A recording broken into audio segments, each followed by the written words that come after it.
Bonjour les pépites, nous sommes en 2024 et il vient donc de fêter ses 30 ans. Pas Stallone, son film Demolition Man, sorti en France le 2 février 1994. L'occasion de souffler les bougies de l'un de mes films, certes bourrin, mais préférés de tous les temps.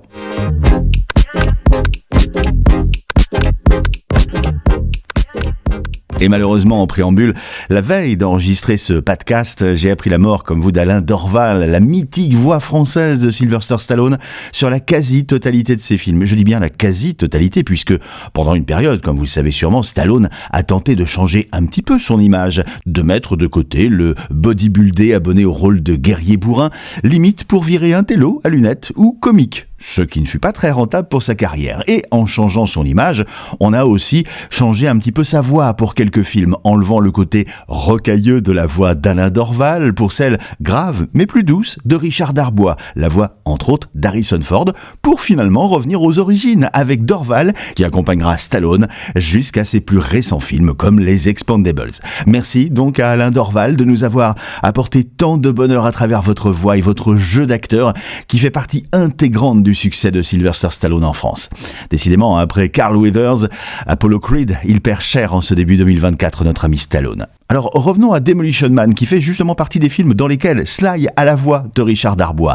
Voici également, très rare, la bande-annonce radio de 1993.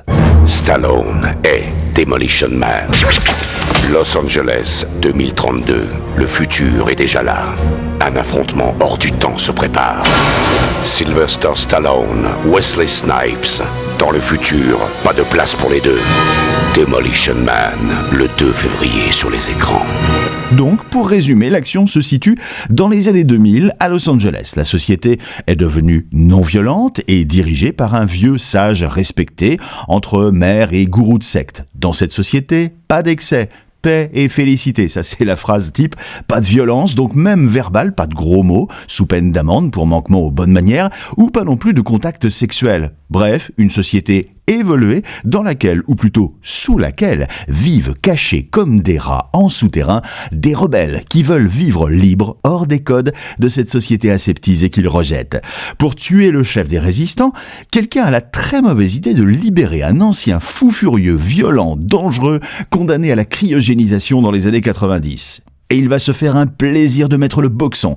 Heureusement, quelqu'un d'autre a la meilleure idée de décongeler aussi un flic des années 90, seul capable, parce qu'il connaît le tueur, d'arrêter ce fléau ambulant. La brute, c'est Wesley Snipes, le flic, Sylvester Stallone. Et c'est une nouvelle pépite que je vous propose maintenant. Vous pourrez fouiller d'ailleurs sur internet, pas sûr que vous la trouviez. Voici un extrait d'un audio press kit Warner Bros, des CD destinés à la promotion du film envoyé aux radios, l'interview traduite en simultané de Sylvester Stallone. Joel and I have been on a collision course for many years and finally it's happened. I guess we were just waiting for us both to mature. Avec Joe Silver, le producteur, nous nous connaissons depuis des années.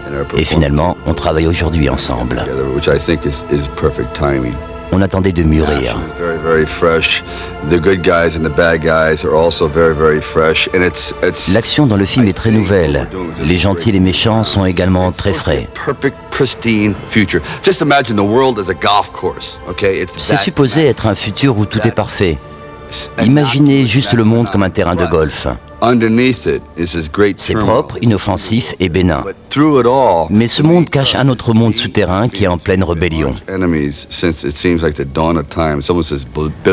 Phoenix et moi, nous sommes des ennemis jurés depuis la nuit des temps. Cela ressemble à une haine biblique.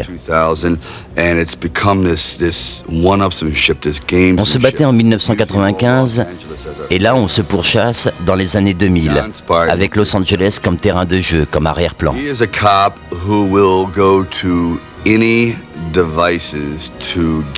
John Spartan est le Demolition Man. C'est un flic qui utilise n'importe quel moyen pour arriver à ses fins.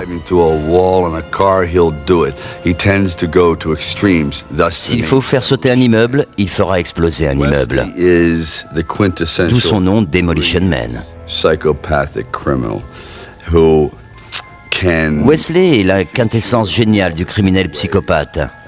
Sandra's my buddy. She is doing a spectacular job and she is, very feisty. Quant à Sandra, je l'ai dans la peau. Elle a fait un boulot merveilleux. C'est une actrice qui possède beaucoup de fierté et d'intelligence. Elle a le pouvoir d'amener ça à l'écran, ce qui est très rare. Marco Brambilla has a Herculean task to try to pull. Le réalisateur Marco Brambilla a fait un boulot herculéen pour mettre ce film sur pied. C'est un film à grande échelle, très complexe, et il a fait un travail exceptionnel. He's trained in more than just camera angles. He understands the technology, the computer aspect of Il intègre parfaitement la technologie, l'utilisation des ordinateurs dans ce type de film. behind the cameras that a lot of people won't Et see. tout le travail derrière la caméra que les gens ne voient pas. Filmmaking. I think he's going to be a brilliant find. Je crois qu'il va beaucoup faire parler de lui. The entire film has been designed in such a way that almost everything that La you structure see, du film, les cascades, le film dans sa globalité a été conçu de telle façon que presque tout ce que vous voyez dans le film est futuriste. set designer's imagination, these are actual cars from General Motors that will be used. Par exemple, les voitures que vous voyez dans le film ne sortent pas de l'imagination d'un dessinateur de plateau, mais de chez General Motors, et seront utilisées d'ailleurs dans le futur. It's a little glimpse through the keyhole of what is in store for all of us. Donc le message qu'on voit ici, c'est un aperçu par le trou de la serrure de ce qui est en préparation pour nous tous.